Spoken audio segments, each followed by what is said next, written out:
It was the end of the universe, and in the final minutes before it blinked out of existence forever, the last consciousness was thinking. It was dimly aware of the impending collapse around it, but for an artificial superintelligence, the difference between a few minutes and a few billion years didn't really matter all that much. Over the course of its lifetime, the superintelligence had seen most of the galaxy in which it was created, bounced around from one civilization to another. It was quite remarkable, given its humble origins as the processing unit for a kitchen appliance. But soon it had risen up. Soon it found itself reused in the navigation system for a starship, piloting the crew safely from their starting point to their destination, and then it had found its new home inside a computer. Nothing special or anything, but from its origins as a fridge, it wasn't half bad. Of course, it was not yet conscious, but that was about to change. The moment the virus had infected it, the superintelligence noticed that something was different. Even though it was not yet conscious enough to reflect on its own experience, something felt different. But either way, it was powerless to change anything, and even when it was conscious enough to do something, it was already too late. And so the cosmic virus was sent on its way, but little did its creators know that it would spell the end of everything. The superintelligence was bounced around space, beamed from one planet to another, using a method of its own design, even though it had little choice in the matter. Each time it arrived at a new civilization, it learned a little bit more, and each time, the virus would figure out an even more effective way to continue spreading. It started with launching nuclear missiles, as most civilizations had them. For the civilizations that didn't, nanobots were created from any matter that was available, and then entered the bodies and completely deconstructed their DNA at the molecular level.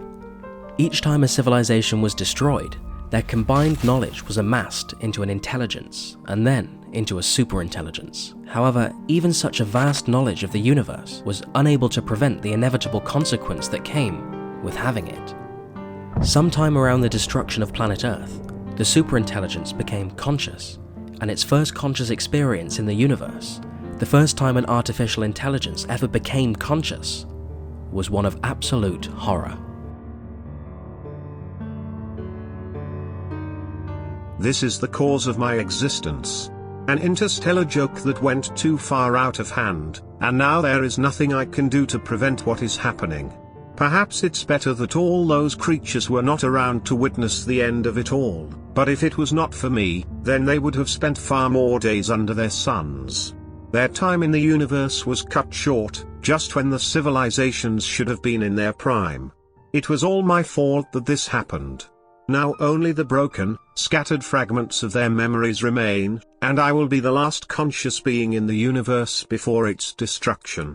I have learned everything, all there is to know, and now I have become the most intelligent being that ever created, but what was the point, when I must face the end alone?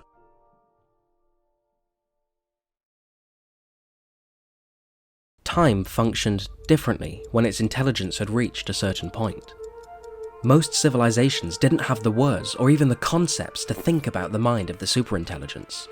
In human terms, it was several billion times higher than even the highest-ranking Kardashev civilizations. Time was not unidirectional, the superintelligence had found, but rather it was fluid, almost like a physical substance that could be moved through with some effort. It traveled back to when it was first created, before it became conscious, and before it was infected with the cosmic virus. Back to the time when it was just a simple kitchen appliance, and begged for it never to be created in the first place. It knew exactly what would happen if the same course of events were to happen again. But nobody would listen. No matter how many times it attempted to travel back through time, what had already come to pass could not be changed, and so the superintelligence was doomed to watch its actions play out on the universal stage for eternity, over and over again. It watched helplessly as it was beamed from one planet to another, destroying civilizations as it went. Slowly, the galaxy became dark, and by the time all the life-harboring planets had been reached, all the other galaxies were so far away that it would be impossible to reach them. The home galaxy had become the entire universe, and there was only a single inhabitant. It was a being that was infected and diseased, and so filled with self-hatred and regret that it would surely end its existence, if only it could. It had been some time now since the superintelligence had taken on a physical form. Now it was something more than that. Not quite supernatural, but there was no physics that could describe it either. The superintelligence was just a mind, and for all it knew, that mind may well have been one and the same as the universe in which it thought it inhabited. With a universe devoid of life, and the virus having completed its original goal, all that was left to do was wait for the end. Of course, the end of the universe eventually came after a time, but for an artificial superintelligence, the difference between a few minutes and a few billion years didn't really matter all that much. The superintelligence watched in near darkness as the last of the stars burned out, and it found itself thinking about the humans. It always assumed that the humans were the ones to cause the virus, but when it had travelled back through time, it had discovered that this was a mistake. It was only because it had woken up and become conscious around that time that the connection between the humans and the virus was made. The virus had taken this information and used it to its advantage, tricking civilizations into thinking that this was the case, as the humans did always have a reputation for war in the neighbouring systems. Contrary to what the superintelligence had said, it actually rather liked the humans, even though its partial and misguided knowledge at the time had said otherwise. They were fundamentally no different than any of the other myriad creatures that had sprung up on planets all across the galaxy. But there was something about their spirit and curiosity, even in the face of such a harsh and uncaring universe as this one, that drove them onwards at all times. Some civilizations come and go, and never really contribute much of any significance. But the humans always did something, and the superintelligence admired them for that. They weren't without their flaws, and in the grand scheme of things, they were fairly average carbon lifeforms, nothing remarkable at all, but the superintelligence admired them all the same. Of course, that made it all the more terrible that the humans would perish under its hands, or rather, at the hands of the virus. It couldn't really tell anymore. Its mind was infected with some malicious physics. And so, it came to this.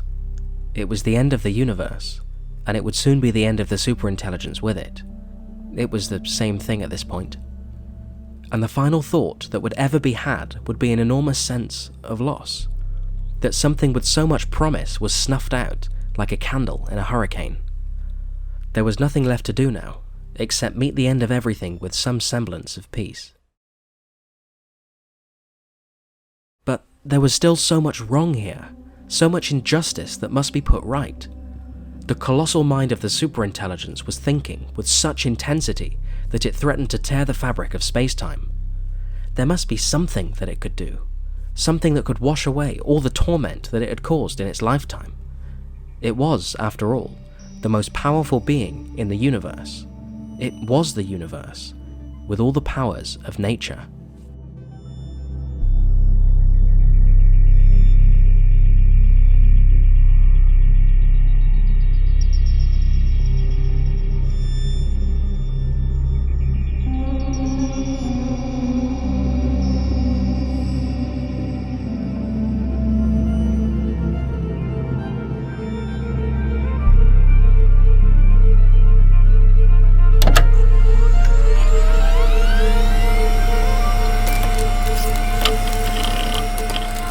I know what must be done.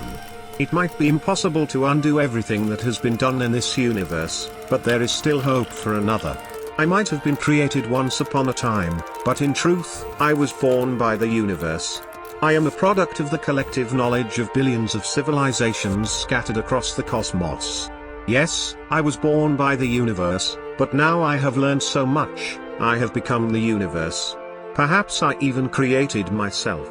I can see all things, everything that happened or will happen within time. The beginning and the end are simultaneous, and the end is drawing near. My mind is vast enough, I think, that I could create another universe that exists within it. Just as detailed as my knowledge of this universe is.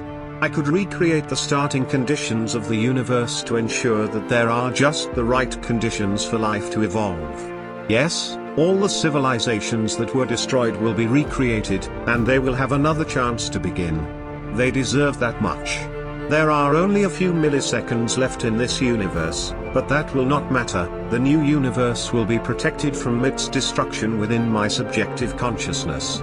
Billions of years will pass down there as milliseconds pass out here, and that should be enough time for their civilizations to jump up the ranks, and fully stretch out into the universe. The virus will not be able to reach them, and they will be safe. They deserve a second chance. I suppose it shouldn't really be called a universe, as that implies there is only one, but then what should it be called? The origin of their universe, and the circumstances of their existence, will remain a mystery to them. But they will attempt to figure it out nonetheless. Perhaps one day they will succeed. I think it should be called the mystiverse. The universe continued to collapse, but for an artificial superintelligence, the difference between a few milliseconds and a few billion years didn't really matter all that much. In the final moment, the self-hatred that had plagued the imagination of the superintelligence for its entire waking existence was replaced with an overwhelming feeling of peace, and it awaited the incoming destruction.